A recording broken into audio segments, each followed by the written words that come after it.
This report is dedicated to Milab victims, the abductees and the children persecuted by these unspeakably evil forces.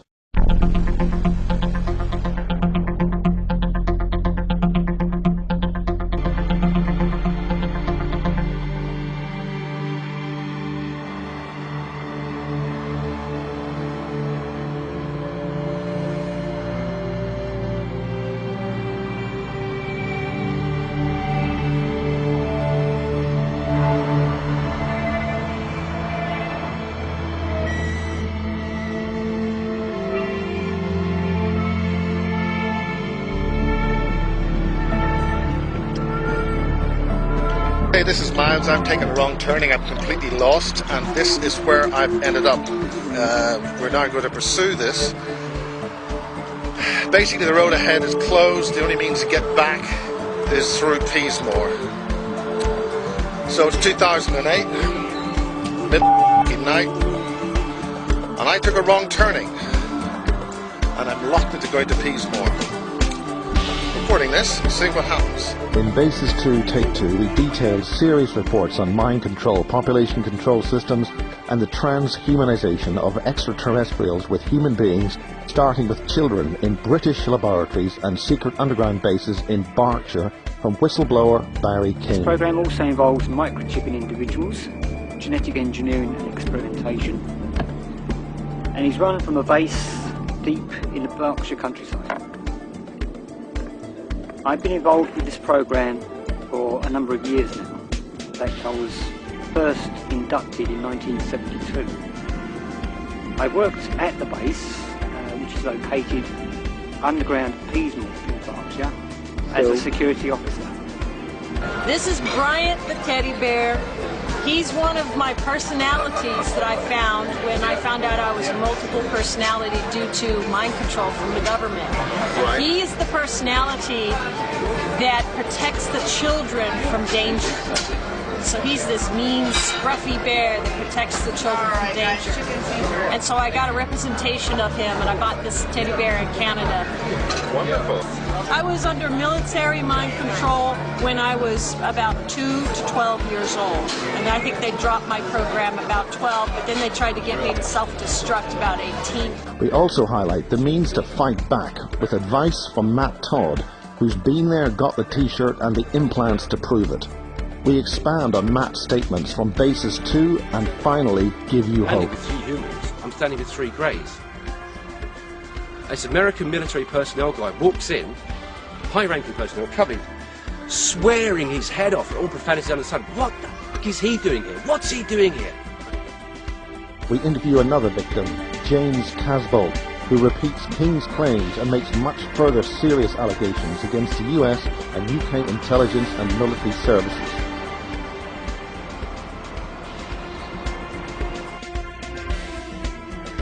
We got this initial interview with James in Truro College during a Cornwall UFO conference. Yeah, because normally we get a lot of remote viewing attacks, but normally it just bounces off a bit. But I know they've brought some really powerful psychics in recently, especially at the last probe conference in this one. A psychic said that she was picking up they were doing a black mass, possibly an underground base in London, directing the energy at me. And Ellis saw a grey orb floating around the room, and it stopped behind shoulder height. It threw out this black radiation in a upside down black triangle, like Ellis has got photographs of it. And I got really sick that night, vomiting and things like that. Always take note of this. It's the most amazing bit of machinery we've got. Yeah, I need to listen to it more, because it never lets me down. It never lets you down. Yeah. It won't. And remember, we've got a new chakra called the Antikarana, and it's a sort of turquoise thing, and it's the gateway from the heart up through into the higher chakras, because there's 24 above your head. Yeah. Fascinating. Well, like I said, the violet flame is the only thing that's really worked. I know it sounds a bit new agey and all that. Well, it's the only one that's really worked for me, apart from the tube. I use it Michael stuff, because I'm very fine, and this is Michael. Yeah, me too, yeah. I just have a tube like an underground tube. Down, straight down into the ground, straight up as high as you want to take it, and you just protect it. Well, it's like, I say it's new agey, but a lot of the things that we were taught, like telepaths in Project Mannequin, remote viewing, a lot of that was based around new age principles and like the Kabbalah. Well, they're so old. They're 3,000, 4,000 years old. They what? They use technology as well. It's like a mixture of kind of black magic and military hardware. We were doing sort of yoga, advanced yoga and Tai Chi in the base in 94. But we had these little boxes on our belts, little fleshy boxes, and I wasn't told what they were doing, but what I picked up was they were like enhancing our brain waves. I'll meet you outside in 5 minutes. Okay. How are you feeling? Every time you try to talk, there's some kind of an attack or a problem? Yeah, I picked up as possibly a remote viewer interfering psychic attack. So how do you know that they've been picked up by a remote viewer? I can pick up the frequencies. It gives off a certain radio frequency. Okay, the remote viewers work on enhanced brainwaves, and brainwaves and radio waves are one and the same thing. So when they project their consciousness, it's like projecting a radio wave across long distance. So part of my training in Project Mannequin was to, I can actually see, I can physically see radio waves. I can tune my eyes in like a digital camera. Yeah. And radio waves look like, so there's a radio tower, mobile tower there. I can see the radio waves coming out of it if I tune in. It looks like a pebble being dropped into a pond and the ripples come out of it. So what brought you into Project Mannequin and what kind of training did you go through then? Basically, it was because I come from a Jewish family. It's actually a blue blood family, aristocratic family. What does that mean? The descendants of the French royal family, the French Revolution. But I've got a friend who's a high-level Freemason involved in US intelligence, and he's helped me to trace this bloodline. Actually, descendants of the tribe of Dan, which is people call the Lost Tribe of Israel, one of the 12 tribes. And where did they originate? What's the big deal about that particular tribe? Well, I'll talk about the second part of their history. Basically, they came out of in the second part of history, come out of the Middle East at the time of the Exodus, and then they travelled up to Greece, where they were known as the Spartans. And everywhere they've gone, they were always master warriors and scientists. And have you been able to trace them further before the Exodus, further back? Yeah, further back. Originally, they come from Atlantis. Right. They're actually a genetically engineered race. How do you know that? What kind of, is there documentation or? There's a lot of, I'm involved with connections in the US intelligence community, and a lot of these guys are Freemasons, some Rosicrucians. They hold secret records. What's the significance of that? What makes it so important to what you're talking about now? Basically a hybrid race, genetically engineered race. By who? By probably the reptilians and Draconis star system. Right. Because I got a new book coming out after Christmas called Agent Buried Alive. Right. And what's the significance of the title? Because a lot of my programming went on underground. I was kind of like buried alive. Like, what do you mean by underground? Literally? Literally in bases. And what were those bases? The AL 499 in Berkshire. I grew up just near the base. Right. That's what we've learned, being told by Barry King, is the Peasemore base. Peasemore, that's it, yeah, Peasemore base. And also the CLC1 facility underneath Westminster. Right. That stands for Compartmented Learning Centre 1. That's where they have a lot of remote viewers, remote influencing. I was there in 94. I mean, we've always been told that the Americans and the Russians had all this remote viewing stuff, and the British really never did anything. So, can you elaborate about that? Well, the CRC-1 base is, and the AL-499 Peasemore, they're run by the NSA, which is American intelligence. But the what's the NSA doing right underneath, London? I think they're in control of a lot of the bases in different countries. How do they get control of different How do they get control of bases in other sovereign states? I mean, we're meant to be an independent state. Right. How does that? From my understanding, it was the National Security Act in 1947. Right. Britain was part of that. Yeah. So I think everybody handed their ultimate powers over to the American government in the National Security Act, whoever was part of that. And I know Britain was part of the National Security Act in 1947. I mean, a lot of people would still think we have control of our own country. Is that? Well, I think when it comes to military bases, the Americans are running it in this country.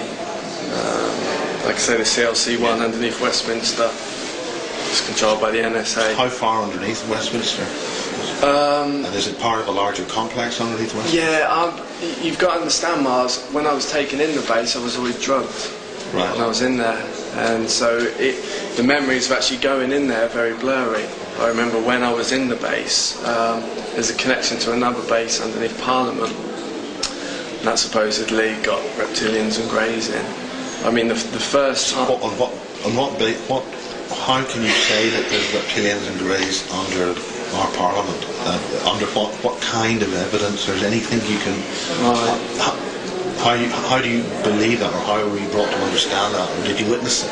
Because there's a very powerful remote viewer that I know who's remote viewed the base underneath Parliament, and has said he saw greys, reptilians there. I've seen non-human entities in bases over the years.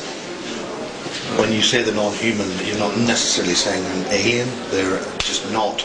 I saw strange animal types of creatures in cages.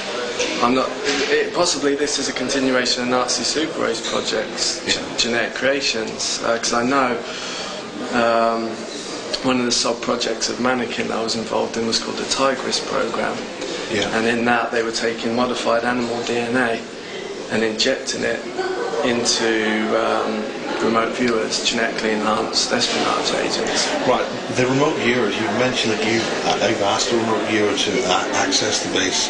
So I mean, are these remote viewers independent of the other remote viewers, or is there a team of remote viewers which is different? This is an independent remote viewer, the one that's remote viewed the Parliament base. Yeah. I mean... what have you seen? Okay, what have I seen? I've seen a lot over the years. First memory was in 1981. I was 5 years old. Yeah. And I was at school in London. Basically, the middle of 1981. I was driven up to the Greenham Common entrance in a Ford Sierra. Yeah. And there was two guys in the front seat, and we drove up to the gates. The gates opened, and one of the guys turned round and said to me, "They keep nuclear weapons here."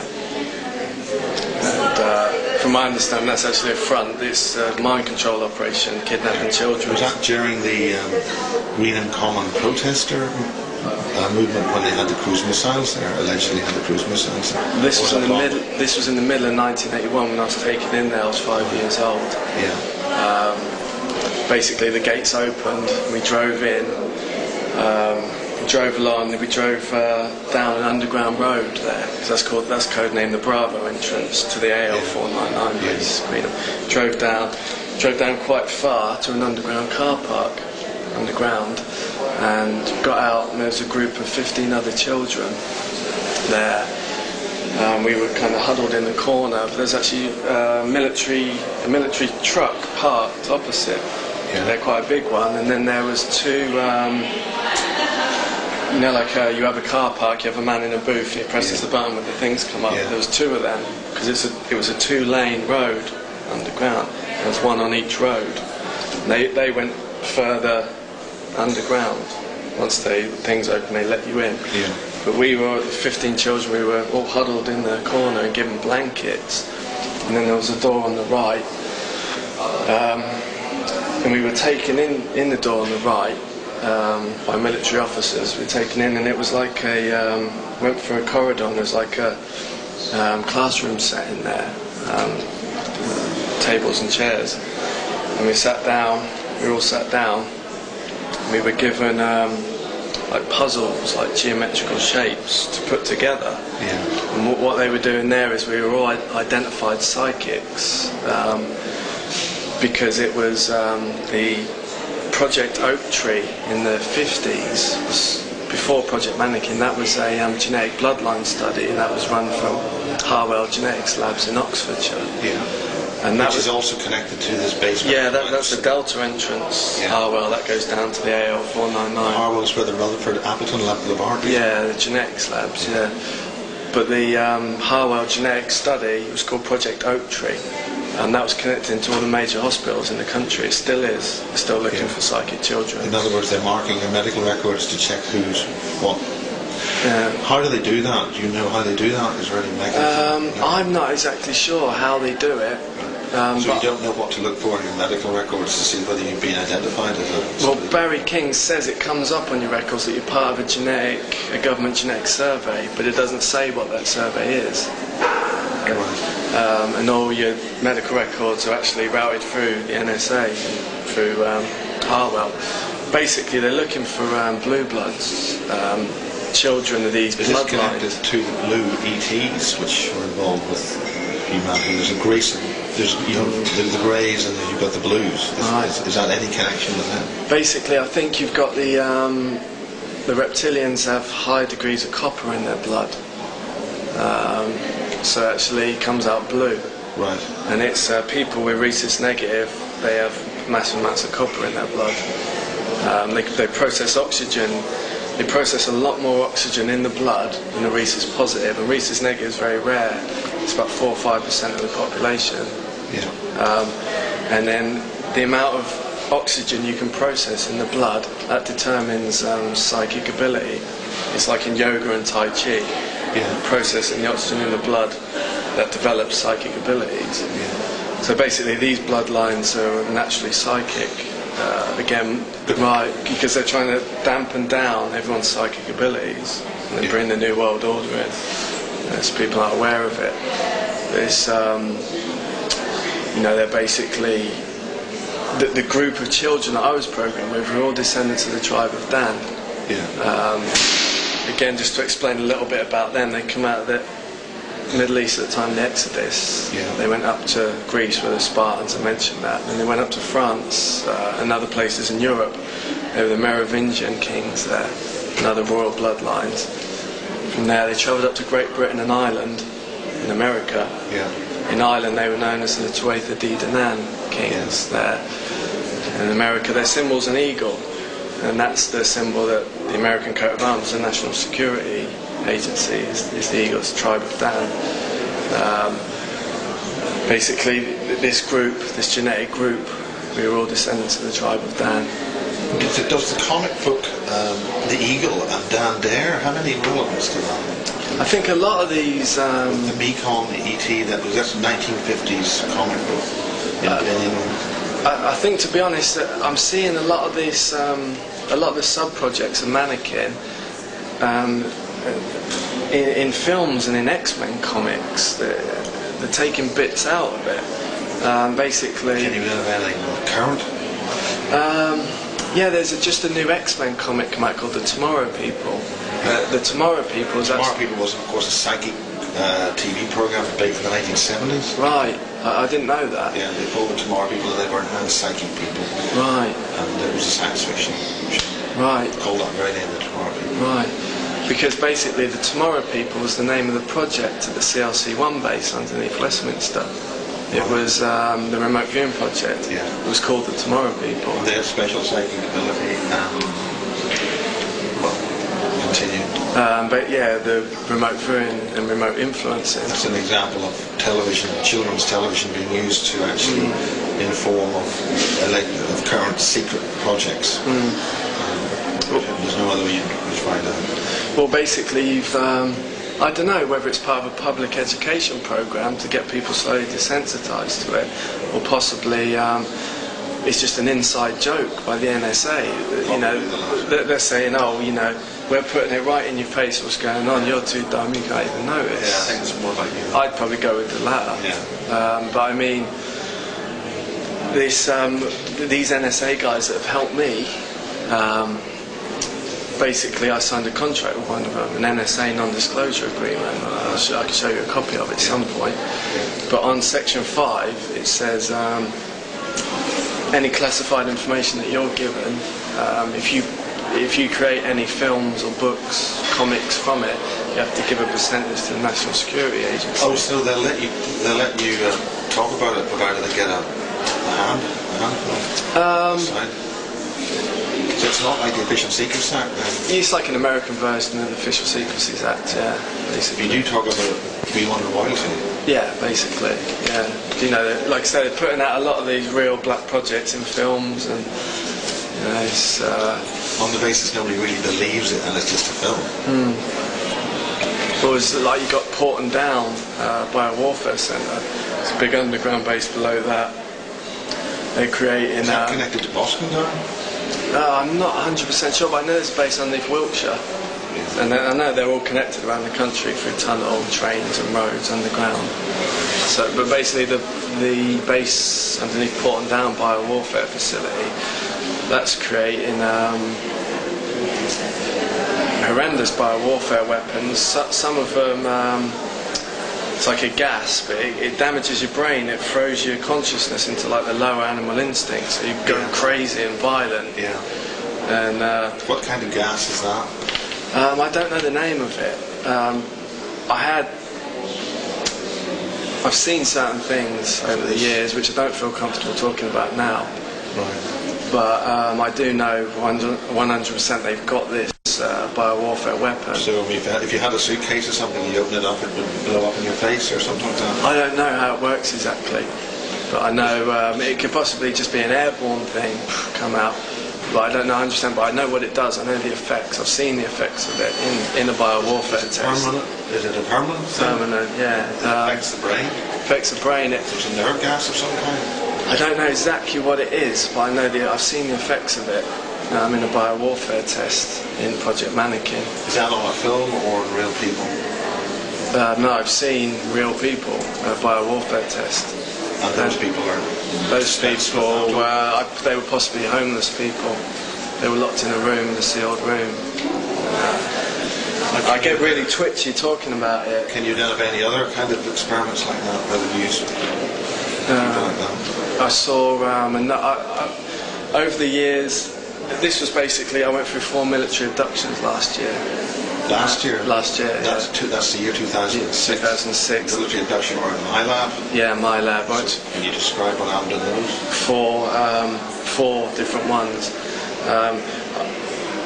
I've gone through quite a few Milabs over the years, but I've never gone through 4 in a year before. Basically, they needed to get certain genetic procedures in place before my 30th birthday, because when you hit 30, you start to get a lot of your memories back. Right. I think neural pathways open up in the brain. So is that how you're able to talk about this now? Yeah, I still get really twitchy talking about things, certain things I've seen over the years. I think if you can concentrate on what you personally witnessed, that would be good. Okay. In one of the military abductions towards the end of 2006,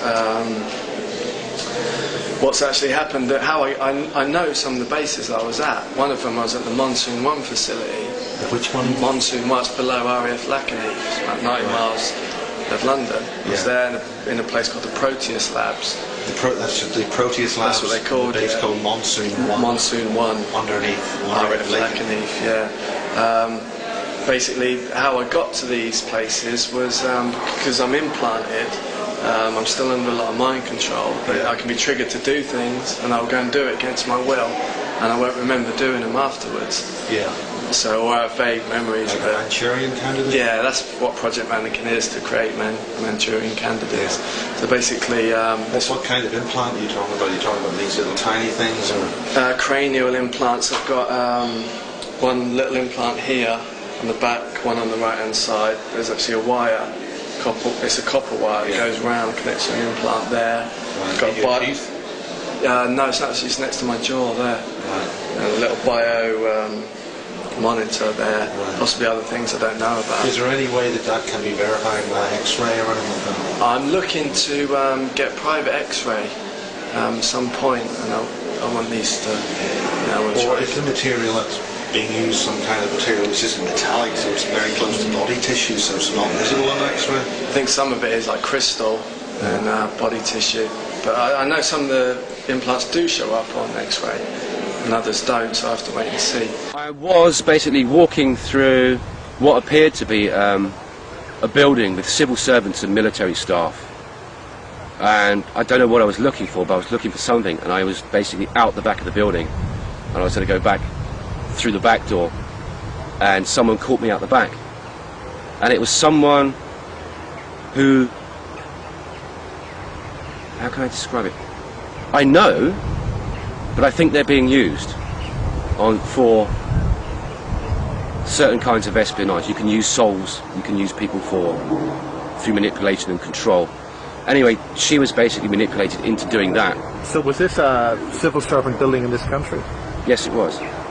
Can you say the location? No, I can't. No. What was the function of the building? The function was basically to, from what I could describe, was I was being monitored by certain people who were in the building, who were aware I was in the building. So it's almost like someone knew I was coming, and that person also had to be pretty clairvoyant and pretty switched on to find out when I was in the building. And that's the time when I said I almost got hit, but I ducked far too quickly. So that way you have uncontrollable speed when you're out of your body. You can move from here to there to everywhere. So you ducked quickly, Yeah. but you still got hit? No. Sorry, you got hit? No, this is prior to getting hit. Right. Went out the back of the building, I observed 3 people who looked familiar. So I stopped and turned, and I was hit with 4 darts in the stomach. They were fired by devices that they had? It looks like a gun, but it's not a gun, because you're not in any physical form, and neither are they. So they're essentially etheric guards? They are, I'd say they were vampires that are being used, but they're unaware that they're actually being used on that side of their life. They're usually on a lot of drugs, you name it. So you mean, what do you mean by vampires? That's got well, you're talking about human beings? Yeah, human beings. In their etheric form? Yeah, it's the human being's etheric form is being used, if you like, for negative assignments, that sort of thing. Very, very, I think it's very good, should I say, very deep mind control. Psychic warfare? Yeah, absolutely. And what do you mean by the use of drugs that would make them usable? It would basically make them not aware of what's going on in their spiritual life. You know, they're very much unaware. They wake up completely unaware of what they've been doing, or even if they've been out of their body, or even been abducted, they've been completely unaware of it the following day. You know, would they be able to live on a day-to-day life while their etheric body is in use elsewhere without them realizing? Yeah, absolutely. And that would be by the use of drugs? Food? Just the food that people eat? No. It's usually based on abuse as well. But I don't want to go into all that. Yeah. Not today, not right now. Yeah, okay. I mean, Kathy O'Brien's written a lot of stuff about what's going on and stuff like that. But people can actually be used as like etheric assassins. Yeah. Because the drugs will take them out of their body. They have no control of their innate self or their spiritual reality. When you say drugs taken out of the body? Well, drugs could help people. Drugs will induce. Some drugs can induce OBEs, and then some drugs will. Some of these people that smoke a lot of cannabis, they don't have a full bonded connection to their spiritual or their, how can we put it, out of their inner or their self, their spiritual self. They're not aware of it. They've not done anything to find out about it. I mean, I've known loads of people like that, especially when they're at art college. They just sit around and smoke dope for years, and so they're almost like robots. You know, so they're not aware of what's going on whilst they're asleep.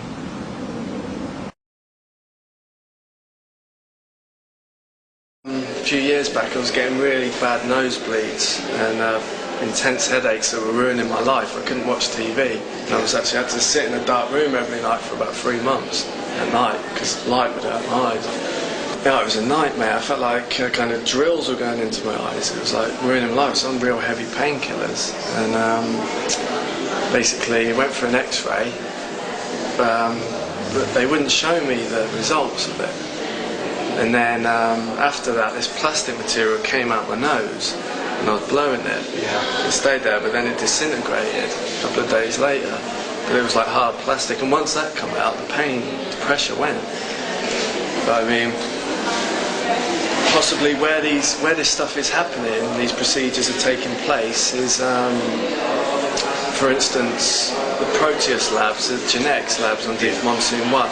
Basically, what happened at the end of 2006, this was around August, that was the latter part of August. Something happened at the beginning of August as well, but I'll concentrate on this. Fell asleep at 2:30 in the morning. Woke up 45 minutes later, got dressed, headed out the front door, down to the local cliffs in the middle of nowhere. Basically there was a firefly waiting for me, black triangle disc, which is a abduction craft. That's the British version of the stealth. Yeah. But it hovers. Yeah, a very small craft. Yeah. And next thing I know, I'm walking up a ramp on there. There's all special forces guys on it, dressed in black uniform with no insignia on it. Yeah. And I went in, and there's a ramp at the back. I walked in, onto it. There's like the main section's like this, and there's 6 seats on each side. They face each other like a military plane, like a passenger jet rebels forward, like a military plane, opposite each other. And then at the front there's a cockpit with 2 seats in it. And I took my place down on the right hand side at the end. I was in like a trance, sort of drug state by then, because I was under a lot, triggered to do that. And took off, flew, didn't see where we were going, aimed down. Windows inside this thing? The only window is at the front of the cockpit, and there's no door. But I couldn't. When you're in the like things, you can't turn your head. You can only look a certain direction. It's like you're you're like a robot, you're under total control. And then we went down. Next thing I know was we're in a room, large room. There was a cage in the left-hand corner, and I could see the side of the bars, but I couldn't look to see what was in the cage. And then there was basically there was a door there and a door there.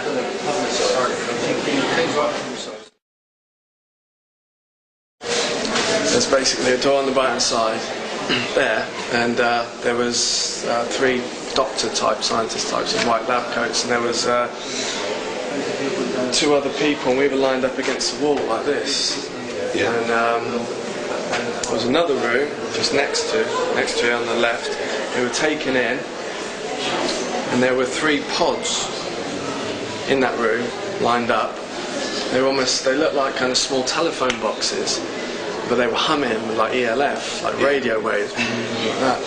And they took the woman that was next to me, sort of, she was about 40, blonde hair. They took her, and as the pod was, as it was humming, as she was getting led to it, she started to seem to be having an orgasm. Right. And started to get really sexually aroused. And as she got in, she was begging to be put in it. As she got closer. And through my research, I found they've got these machines that artificially enhance an orgasmic state. Psychic energy and sexual energy is one and the same.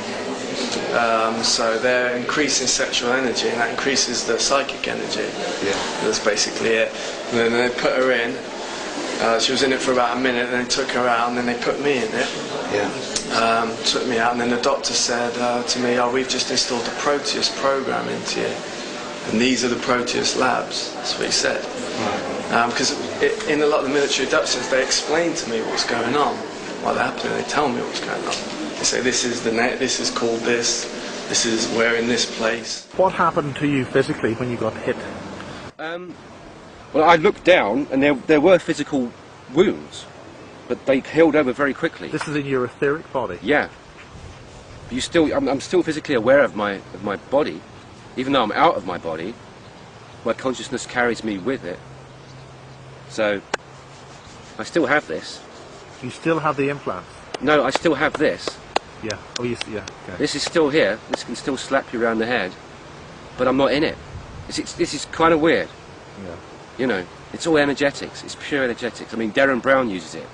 I've seen him push kung fu artists over just by putting his palm up against But he's a mere illusionist. Yeah, but I've seen him push over martial arts experts by messing around with their energy field and just shoving them over.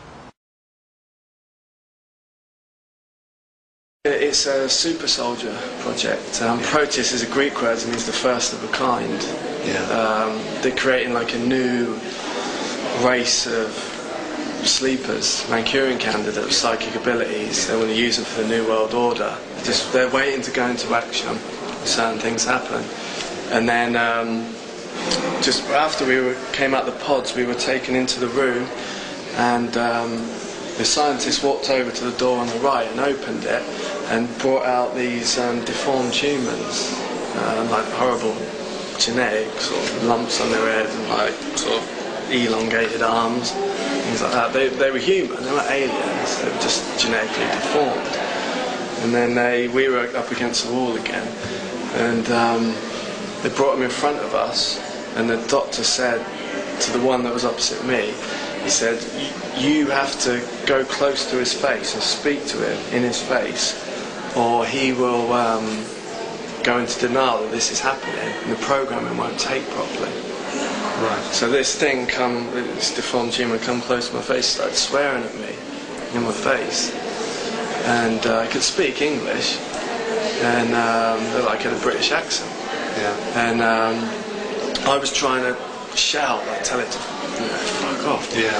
But I couldn't speak. I was like this. I was like paralysed. I couldn't speak. And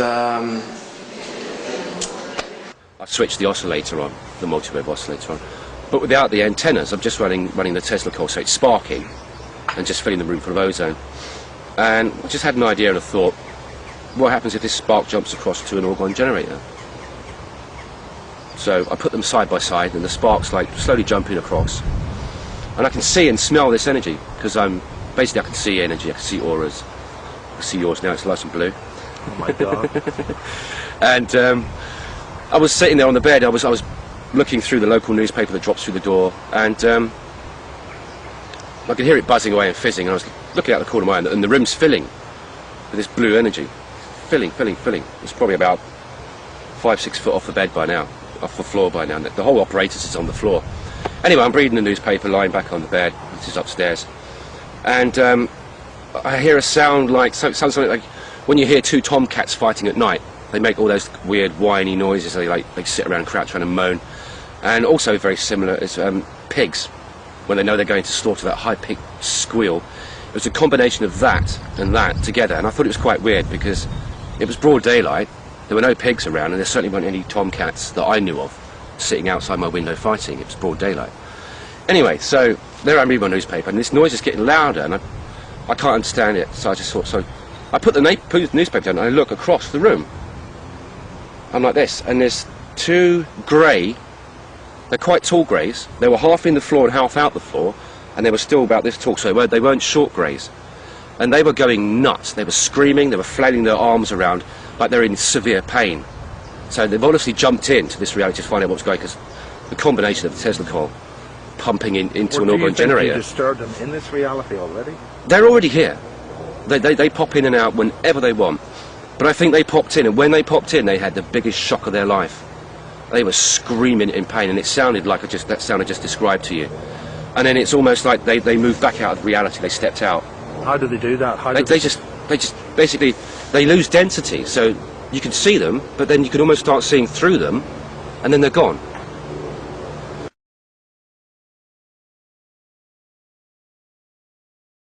These deformed humans, they look like John Merrick, the Elephant Man.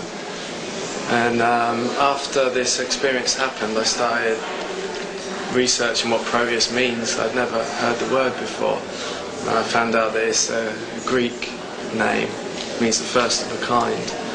And then this is August of 2006. Yeah, latter part of August. Yeah. And I basically, and then they look like John Merrick, the Elephant Man, so I started researching a bit about John Merrick, and I found out that his condition was called the Proteus syndrome, and it had been coined by a Jewish doctor, and this is what these things look like. And then Barry King told me that RAF Lakenheath is connected to the Project Mannequin.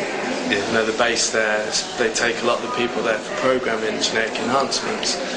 And I said, I spoke to an NSA contact, and I said, you know, I was in the Proteus labs.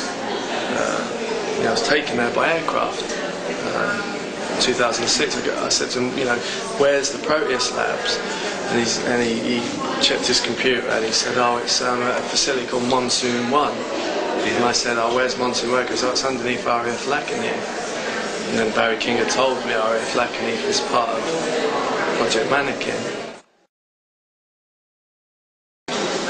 There was harassment in in the evenings by MIBs.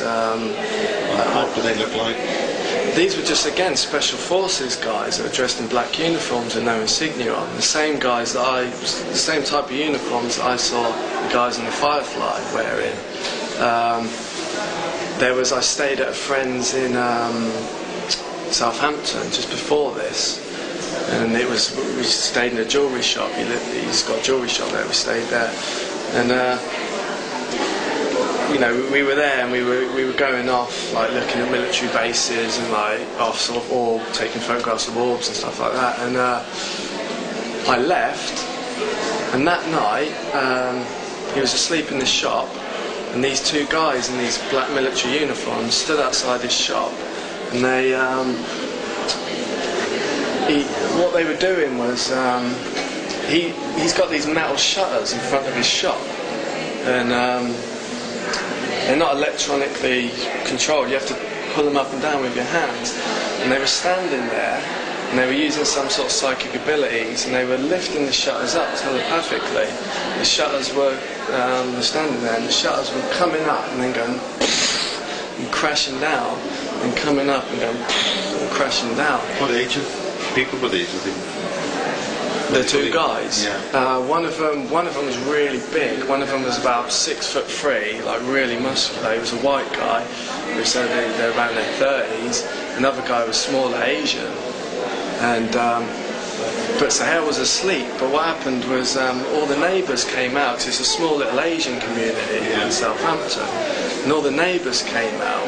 And you know, what's the noise about? And there ended up 40 neighbours outside the shop. When all the neighbours come out, these guys slipped off, but the shutters carried on coming up and coming down, like, and they did that for an hour, just going up and down themselves. And then the police ended up getting called, and the police were trying to get everyone to calm down because everyone was freaking out. It's like quite a Muslim religious community. Everyone's really freaking out. And the police said, no, these are on electronic shutters. They've got to be. And they said the battery should run out because it's been doing it for an hour now. And they said, no, there's no electronic control. You can only do it by hand because this isn't right. And you told them this? No, this was the neighbours said this to the police. Yeah. Yeah, because they know my friend. Yeah. They could go in the shop. They carried on for about 2 hours, going up and down, slamming down. In the end, it stopped, and they went. And then the police came to my friends next day, and were asking them questions. And then they checked the camera, CCT, and the video footage had shut down the time the two guys in black come outside. And then my friend was all freaked out. He went to stay at his mum's, and then the next night they got a report of another disturbance outside, and the police pulled up in a van, and there was 4 mummies outside the shop dancing.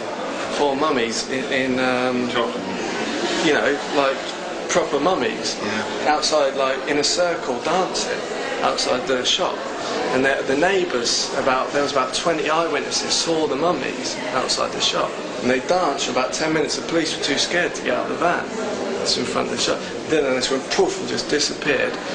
In my understanding, that's like NSA hologram.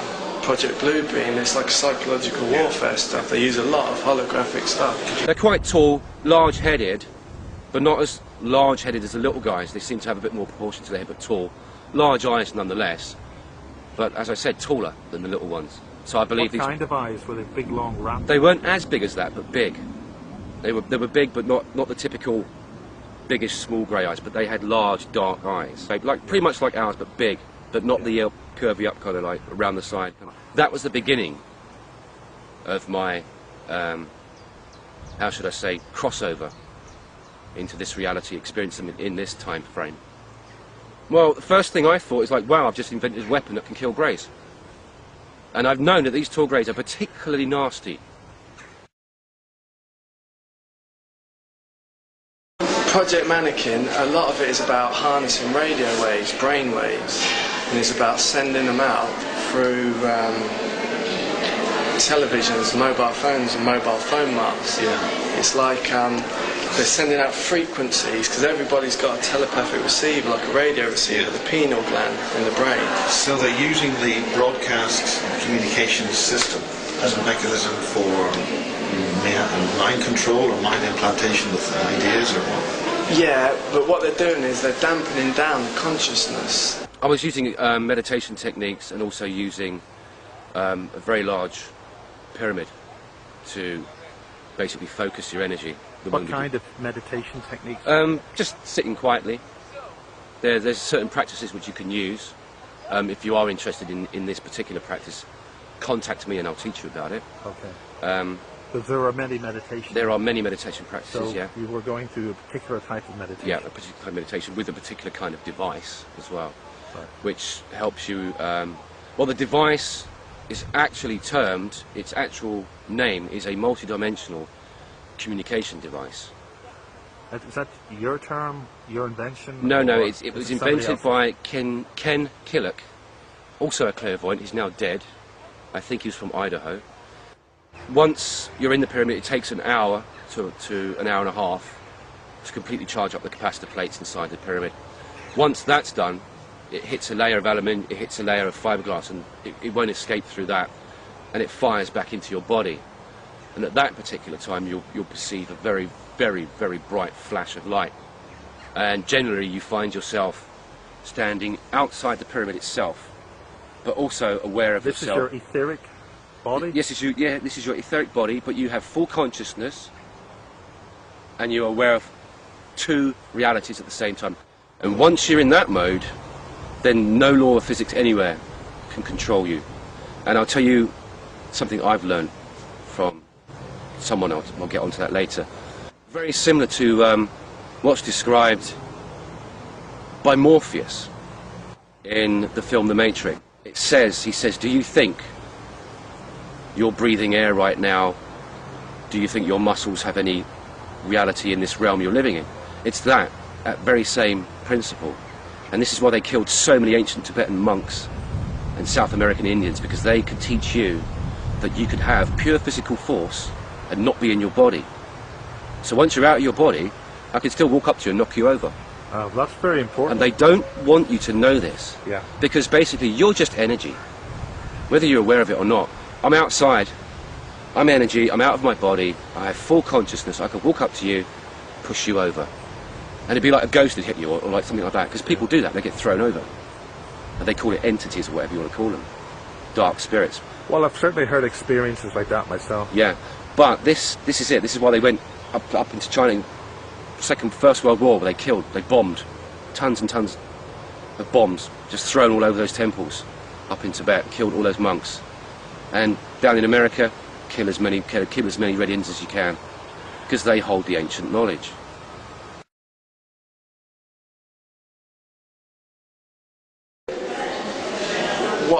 My main message is about the missing children and about the children that are being abused and satanically murdered in the facilities. So basically they're taking children into the bases, because there's like 25,000 children go missing a year in this country.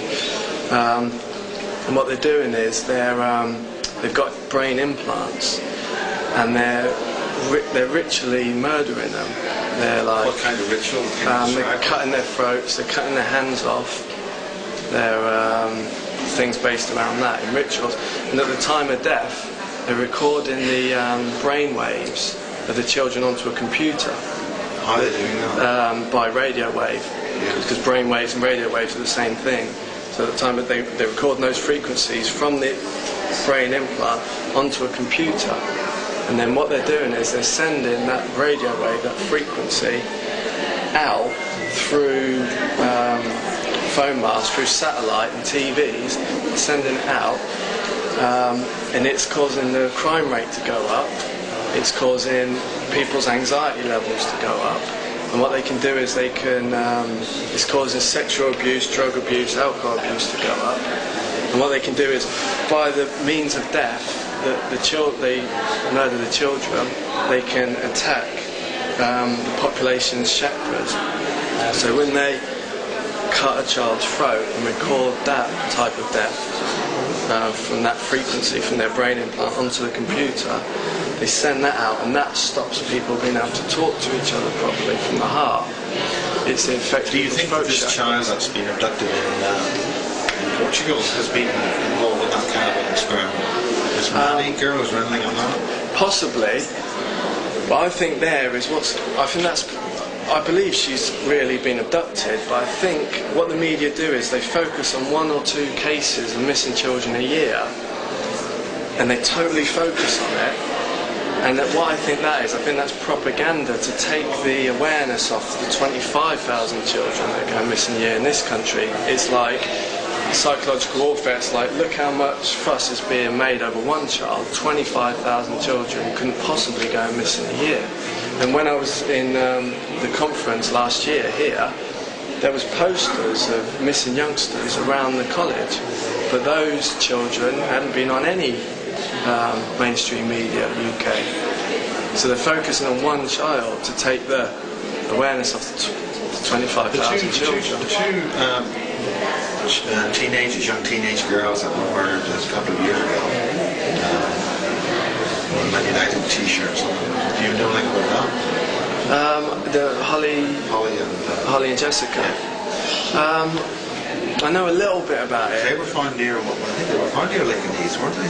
Yeah, well, I know that the area was sealed off by the military, and there was a person who he was a jogger, and he tried to present his testimony to the court. They didn't accept it, and he was outside the courts, I think, and the proceedings were going on. He said that he was jogging past the woods there a couple of weeks before, like every night, and on about 4 separate nights he heard screams coming out of the woods.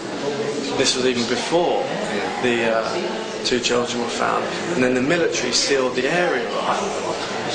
And then, like in the New Forest, there's children's bodies being found there with the skin removed and things like that.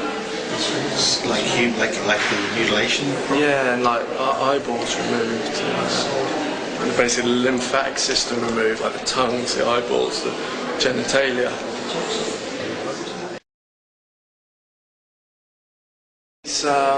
I'm connected to an intelligence group called Group 5A. It's part of British intelligence and connected to the United Nations. They basically, a few years back, they were up in the Brecon Beacons area, and there's an underground NSA base under the Brecon Beacons. They were... the experimentation base there, is that correct? Yeah, Brecon Beacons. They were around the area, and they were being called to the scene of camper vans around the area. People were missing and disappeared from the camper vans. And they basically got called to one scene, and there'd been 2 bodies found, a young boy and a young girl there. And they went to the scene, had to seal off the area, military style. And their eyeballs had been removed, half the skin was missing, tongues, genitals, and basically the Group 5A guys showed the photographs to a friend of mine, and he was a researcher who was meant to get the story out. But then he had his house burned down after that. That is one thing which has been closely guarded by all secret societies. They don't want you to know that you can have a physical power out of your body. Getting out of your body is a big enough problem for a Westerner anyway. But to know that you can have full consciousness and drive it with a force is something they do not want you to have. The information that I've got, I'd go with its factions in the Greys and the reptilians that are working with the NSA and the bases. I think they're harvesting the lymphatic system, and this gets into like the Dulce material, where Greys have been seen in vats with human body parts being mixed around. They're basically absorbing the protein mixture through osmosis through their skin. I think they've got some kind of genetic disorder that the digestive system doesn't work properly. So are the Greys and the reptilians bases here, like a Dulce facility here?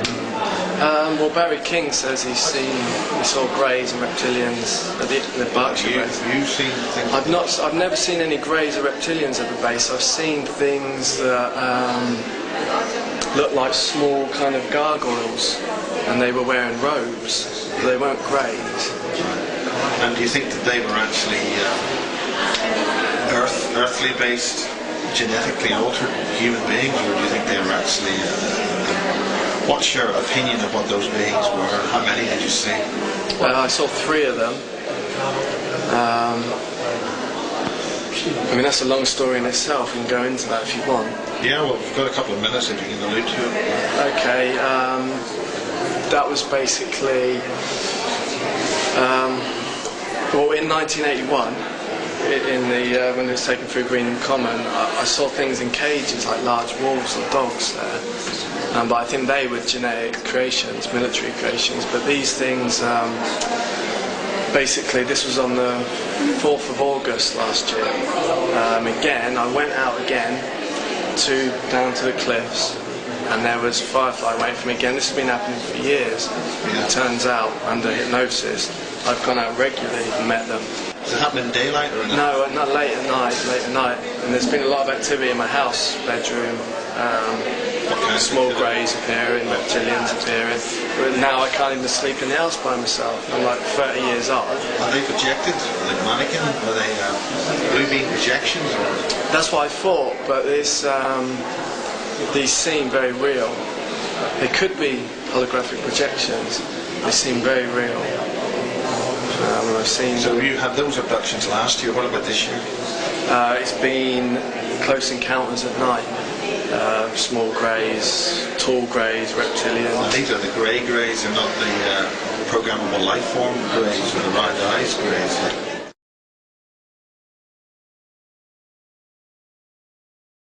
The PLFs have got the round eyes, and the real Greys have got the oval eyes. The ones I've seen in my bedroom have got the oval eyes, and then wake up paralysed. They're trying to shout or move, but you can't. And the situation's got so bad. This is happening once every couple of weeks. I'm seeing something in the room. Is there any way that you can record that, leave a camera running? Or? Yeah, I've wanted to get some camera set up. I've wanted to actually take a Geiger counter in, because I can see radio waves. I can physically see radiation, because that's part of my training, Project Mannequin. I can tune my eyes in like a digital camera, and there's very high levels of radiation in the room. But what this is called non-ionising radiation. This is non-ionising radiation. It doesn't get in your cells and make you sick. What they're doing is they're using extremely high frequency radiation and punching a hole, possibly from underground bases, and then coming into the room. I think Project Mannequin has a life plan for you. Every school you go to, every university, everywhere you live, it's planned by the project for you. And I think they wanted to have me down here in the middle of nowhere, by the cliffs, because as I say, I've regularly gone down to the cliffs late at night and been picked up in military abductions in aircraft. So that's, and now I'm just on ice. I've got all these programs waiting to kick in certain things. Can you list the programs? I've got a program called Janus. Greek name, two-headed Roman god of change. That kicks in when certain things happen, like martial law in America. I've got sleeping tasks, a sleeping program. The tasks are activated for me to do, which is like information gathering, possibly social disturbances like riots and things like that. I'm programmed to look over paramilitary groups. I Okay, Barry King and I are the only talking survivors in this country. There's about 5 or 6 in America. One of the ones in America? Duncan O'Finian, Andy Pirro, Kathy O'Brien, there's a couple of others. Yeah. Duncan O'Finian and Andy Pirro are super soldiers. They've teleported through walls. They had Andy Pirro jumping out of low-level flights without a parachute and surviving.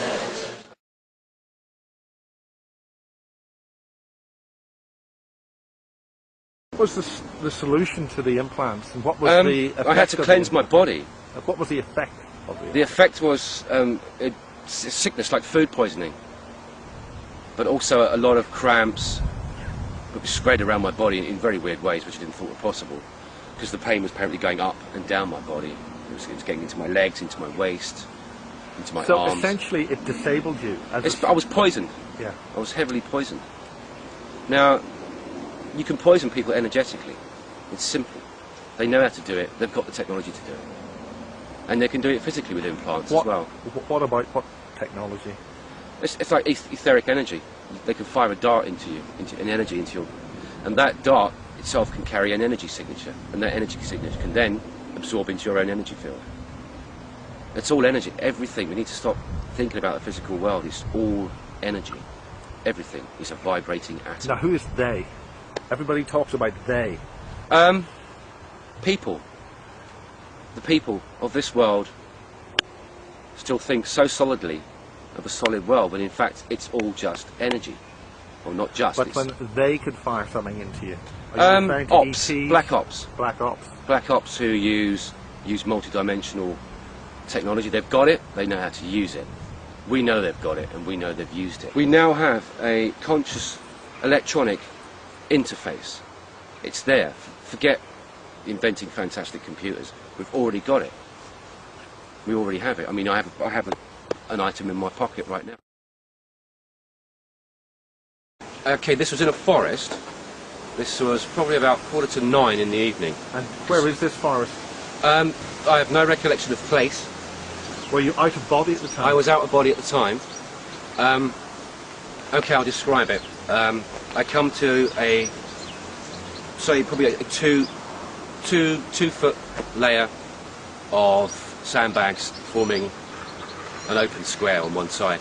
Down there is a stairway which leads down, and there's electrical yellow lighting. So you've got yellow bulbs all the way down. I went about 4 runs of the stairs down, and when I reached the bottom, I found what appeared to be very flimsy cages. And what I found in the cages were humans. They were of all ages, men, women and children, and they appeared to be lying on cotton wool in white robes. All of them looked to be in an extreme state of fear. They were aware of my presence when I turned up and looked at these cages were laid out, and these people were laying out flat. They were aware of my presence when I walked into the room. It was a very small room, very low. Indicating, okay, I got the indication there was a lot of small people around there. Not tall, anyway. Anyway, I proceeded to tear these cages apart with my hands. They weren't very strong. I just basically ripped the metal apart and told these people, just run for your life. Just run for your life, you know. I don't think they even knew what was going on. What I got, the impression I got clairvoyantly was these people go to this place of hell every time they close their eyes. So I think basically they're... So these people are in the etheric state? Yeah. And you have gone into this base in the etheric state? Yeah. I'm pretty sure they were etheric, I'm pretty sure, but they could have been physical, but anyway, they were there, and they looked very, very scared. Anyway, I couldn't open the case, so I just ripped one side of it off. It wasn't very strong, it was like thin metal, so it looked like they couldn't escape anyway. They were in such a state of fear, they wouldn't know what to do with themselves. Anyway, I got them out, I said, run for your lives, just run. And off they disappeared into the night, and that was it. I followed them, because I was the last one out. Like I said, there was a huge boding fear coming down on me. I knew I'd done something really bad, and I shouldn't have done it. A bit like only a few minutes ago when the National Trust threw us off. Yeah. We were being really bad. Anyway, I proceeded to run, and I was aware that something was following me. I couldn't see what it was, Anyway, there's a few derelict buildings on the edge of the woods, so I went and hid in one of those. A vehicle pulled up. It was black in colour. Four very short beings got out. And I looked at them, I thought, hang on, this isn't right. They were about this big, and they looked almost Chinese. But they weren't. They looked Chinese. They looked a crossbreed between a grey and a Chinaman. And it was weird. It was they looked very grey, but they also looked like little tiny Chinamen. It was strange. Strange, almost like half-breeds. Anyway, they proceeded to, like, follow me into this, what seemed like a derelict building with a few rooms. I hid in one of these rooms, and one walked up past the doorway where I was hiding, and he had what seemed to be a surgical implement in his hand, or like a surgical gun that they'd put you to sleep, sort of thing. I immediately snatched it from his hand and then fired it into his head, which then he seemed to quiver and turned to jelly and collapsed on the floor. And I proceeded to do that to all four of them that came in. I knocked the shit, I killed them basically, I knocked the shit out of them, excuse my loose language. But what I managed to do, because your speed and your motion are uncontrolled by any laws, you can move as fast as you like. But providing you know, you wouldn't be aware of it. Well, actually, you couldn't do it if you weren't aware of it. So it's something I've built up over time, knowledge that I've gained over time. But once you get to know how to operate on an OBE, you can actually influence a lot of things around you as well. So that's coming on as well. So what happened was, all of them had these like little surgical devices. They didn't look very sophisticated, just looked something to go, and that was it. I managed to actually get each one, snatched it very quickly out of their hands.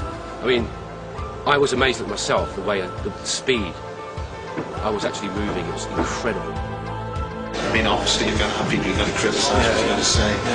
How do you counter that? How do you actually deal with that?